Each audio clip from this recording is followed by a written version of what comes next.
That's it. Hey. There you go. That's it.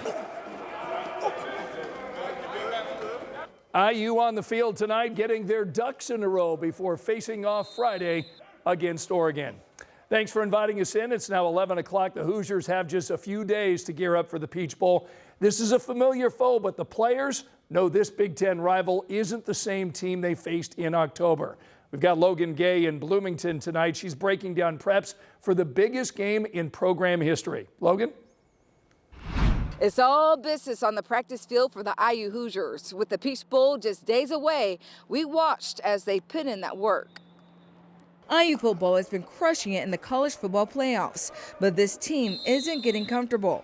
Instead, the Hoosiers are locked in, spending hours on the practice field and in the film room as they prepare for Oregon in Friday's Peach Bowl. So we definitely have our hands full this week, and they seem to have gotten better since the last time that we played them. They may be learning new plays, but they say they're sticking to their fundamentals. Our priority is taking care of the football and keeping Fernando upright in the pocket. So we go into games doing that. We'll have success and we'll be where we want to be. And that's something that we work every day in practice. IU students say the excitement is everywhere as the Peach Bowl approaches. Obviously, since freshman year, my friends and I have always thought, like, what if we went to a school that had a good football team? And now that it's finally coming true, it's just kind of dream come true at this point. We'll be driving down on Friday and hopefully getting there in time. And yeah, I'm just feeling really excited. IU alumnus Jim Such knows a thing or two about historic seasons. He was there in 1968 when IU played in its first Rose Bowl, and he says there's no way he was missing this moment in Atlanta. After watching them contain Alabama, I feel much better with them playing Oregon, even though it will be the second time. I still think they will beat Oregon. Fans say the players deserve the credit, but many also point to the impact of head coach Kirk Cinetti. I just love to see the success that he has. He is such an excellent coach. It's, what can you say? Best coach in the country. And no matter what happens Friday night, fans say this moment has already changed IU football forever. Just going to continue to build a legacy that, this isn't just a basketball school. This isn't just a school of academics, but also a football school. In Bloomington, Logan Gay, 13 News.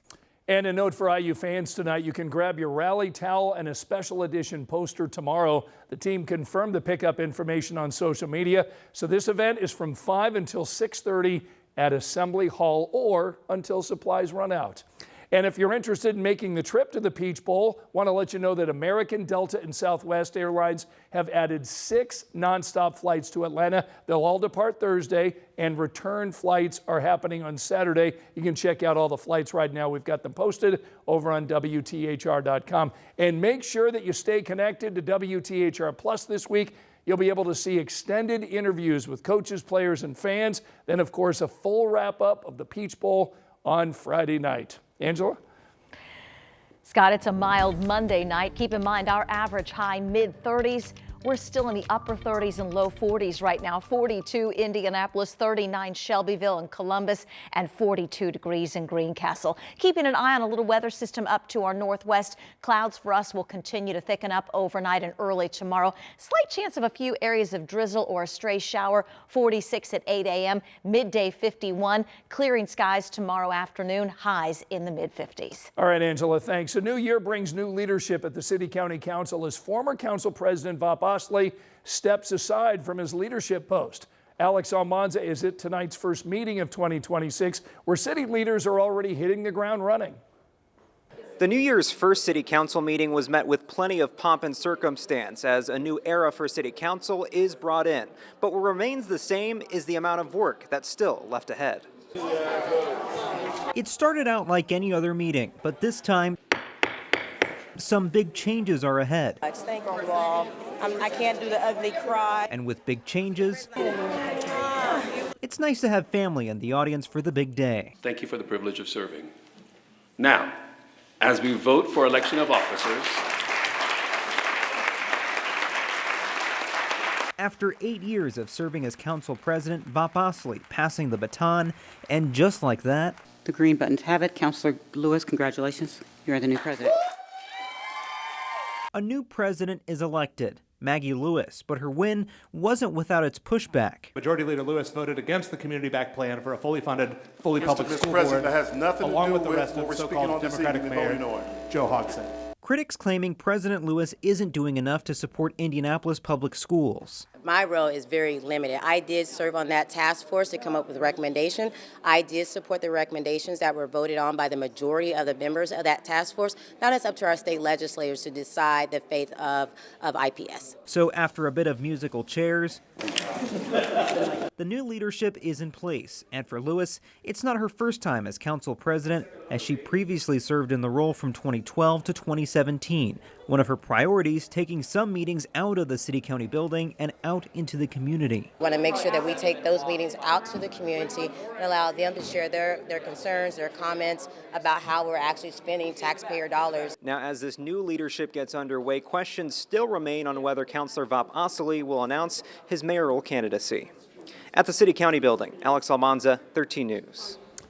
State lawmakers are also back in session. This year, legislators are expected to cover a wide range of issues, including data centers, AI, and education. House members started their day sending several bills to committee hearings. This is the final week for the House and Senate to file bills. Both House Republicans and Democrats agreed on prioritizing affordability. People want to live here. They want to come to Indiana. They want to become those hardworking Hoosier families, all because we live within our means and we make sure that they keep their paychecks. We're continuing to prioritize that. Year after year, you can always count on House Democrats to fight for everyday working Hoosiers. We're excited to prioritize working people during this session and build a future where people can get ahead, not just get by. Democrats tell us they're also planning to focus on health care prices, plus cutting utility bills and child care costs. This session is expected to wrap up in late February or early March because it technically began in December for that redistricting vote. Well, the Shelbyville Council just voted to approve an annexation tied to a data center proposal there. A viewer shared photos of the crowd spilling outside the meeting room, even outside the building. You can see people watching and listening on their phones. Nearly 3,000 people have signed a petition against this plan. So the company behind it is real estate company Prologis. The request is for 429 acres that the company wants rezoned as industrial. Now you can see the property on this map. People who spoke at tonight's meeting addressed concerns like property value, water quality, and noise pollution. Some of them asked for city leaders to take more time. This is going to completely change the way I do business and the way I do life. I moved here 4 years ago to get away from this type of situation. And I think it would be a great idea if a decision was not made anytime soon and the research was done to make a better decision. We ask for you to give us a moratorium, please.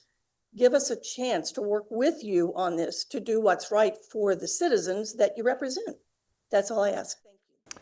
The final vote was 5 in support, 1 against, and 1 councilor abstained. The proposal now goes before the Planning Commission on Wednesday. Here's a look at the other stories making headlines right now. Tonight, a 19-year-old man is charged in a deadly shooting on the northeast side of Indianapolis. Antoine Hayes is facing counts of murder and burglary. The shooting took place back in November near 34th and Keystone. Police say Hayes shot and killed 23-year-old Kenneth Murph Jr. Indiana State Troopers tonight are confirming they discovered 309 pounds of cocaine in a semi-truck. They say it's got a street value of $7 million. New court documents reveal that they saw the truck swerving on I-70 Saturday afternoon. Police arrested 2 men inside the truck for drug dealing and having ICE deportation holds. Tonight, Eli Lilly and Company is responding to a lawsuit filed by Indiana's Attorney General. Todd Rokita accuses Lilly of working with other insulin manufacturers to inflate prices. Previous lawsuits prompted the Indy-based company to lower costs. A statement from Lilly says, in part, Lilly is confident in the strength of our legal position, and we are proud of our strong record of insulin affordability solutions. And tonight, the CDC is unveiling an overhaul to the childhood vaccine schedule. The new guidelines recommend vaccines for 11 diseases. They previously called for 18. Parents who want their kids to get all of the previously recommended vaccines can still do that. Remember, you can find all of our latest local stories anytime on our 13 News app.